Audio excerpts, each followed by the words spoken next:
গাজীপুরের একজন প্রধান পরীক্ষক জানিয়েছেন তিনি এসএসসি পরীক্ষার ৬,০০০ খাতা পেয়েছিলেন, তার মধ্যে অর্ধেকই ফেল।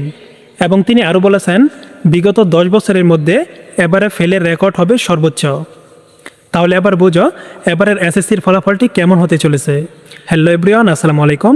আশা করি তোমরা সকলেই ভালো আছো এবং সুস্থ আছো। সবাইকে নাইম স্টাডি ওয়ার্ল্ডে স্বাগতম। তোমরা যারা ২০২৬ সালে এসএসসি পরীক্ষা দিয়েছো, আজকের এই ভিডিওটিতে তোমাদের জন্য একটি চরম দুঃসংবাদ থাকছে। যে সকল শিক্ষকরা এসএসসি পরীক্ষার খাতা মূল্যায়ন করেছেন তাদের কিছু বক্তব্য কিন্তু দ্য ডেইলি ক্যাম্পাস একটি প্রতিবেদনে প্রকাশ করেছে এবং তারা প্রত্যেকেই জানিয়েছে এবারে ফেলের পরিমাণ সবচেয়ে বেশি। আজকের এই ভিডিওটিতে আমরা দ্য ডেইলি ক্যাম্পাসের সেই প্রতিবেদনটি দেখব, তাই অবশ্যই ভিডিওটি না টেনে সম্পূর্ণ দেখতে থাকো। তো চলো এখন কথা না বাড়িয়ে মূল ভিডিওটি শুরু করা যাক। তো চলো এখন আমরা দ্য ডেইলি ক্যাম্পাসের সেই প্রতিবেদনটি দেখে আসি। এখানে কিন্তু তোমরা দেখতে পাচ্ছ প্রতিবেদনটির শিরোনাম হচ্ছে ২০ জুলাইয়ের ডেডলাইন পেরিয়ে আরও ২১ দিন, এসএসসির ফল প্রকাশে কেন এত বিলম্ব।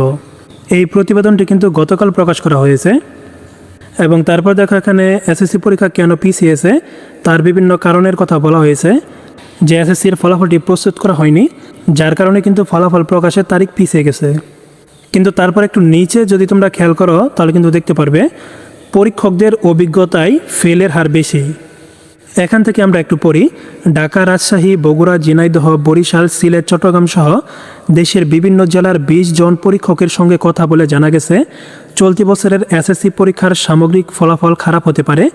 বিশেষ করে গণিত, ইংরেজি, পদার্থ এবং রসায়নের ফলাফল খারাপ হতে পারে। শুধু এই বিষয়গুলোই নয়, ইসলাম শিক্ষা, জীববিজ্ঞান সহ তুলনামূলক সহজ হিসেবে পরিচিত বিষয়গুলোতেও ফেল করেছেন অনেক শিক্ষার্থীরা, যা সামগ্রিক ফলাফলে প্রভাব ফেলতে পারে বলে মত পরীক্ষকদের। এই ২০ পরীক্ষকের খাতা মূল্যায়নের অভিজ্ঞতা থেকে জানা গেছে তাদের আসা খাতাগুলোর মধ্যে পাশের হার ৫০% নিচে। খাতা মূল্যায়নের ক্ষেত্রে সংহতি বা বাড়িয়ে নম্বর দেওয়া হয়নি। শিক্ষার্থীরা যে নম্বর প্রাপ্ত সেটি দিয়েছেন তারা। নাম অপ্রকাশিত রাখার শর্তে ঝিনাইদহের এক শিক্ষক দ্য ডেইলি ক্যাম্পাসকে বলেন, এসএসসি গণিতের ২২৫টি খাতা পেয়েছিলাম, এর মধ্যে ফেল ছিল ৪৩ জন। জিপিএ ৫ পাবে এমন খাতা ছিল ৪০টি। কারিগরির গণিত খাতা পেয়েছিলাম ৩৫০টি, এর মধ্যে ফেলই ছিল ২৯০ জন। রসায়নের খাতা মূল্যায়ন করা আরেক পরীক্ষক জানান তিনি ৩০০ খাতা পেয়েছেন, এর মধ্যে ৪৫ জন ফেল করেছেন। জিপিএ ৫ পাবে এমন খাতা ৮০টি। ইসলাম শিক্ষার খাতা মূল্যায়ন করা এক শিক্ষক জানান ৩০০ খাতায় ৩৫ ফেল। ইসলাম শিক্ষায় এই অবস্থা হলে অন্য বিষয়গুলোর অবস্থা কেমন হতে পারে সেটি খুব সহজেই অনুমেয়। গাজীপুরের একজন প্রধান পরীক্ষক বলছিলেন, আমি ৬,০০০ খাতা দেখেছি, এর মধ্যে অর্ধেকই ফেল। ফেলের ক্ষেত্রে বিগত ১০ বছরের সব রেকর্ড ভেঙে গেছে। তবে মন্তব্য করার পর নিজের নাম পরিচয় উল্লেখ না করার অনুরোধ জানিয়েছেন তিনি।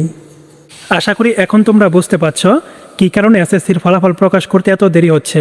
অনেকেই যে বলতেছে ফেলের পরিমাণ অতিরিক্ত থাকায় খাতা আবার পুনরায় মূল্যায়ন করা হচ্ছে, এই কথাটা কিন্তু সত্য হলে হতেও পারে। তোমাদের সকলের মন্তব্য কি সেটি অবশ্যই কমেন্টে জানাবে।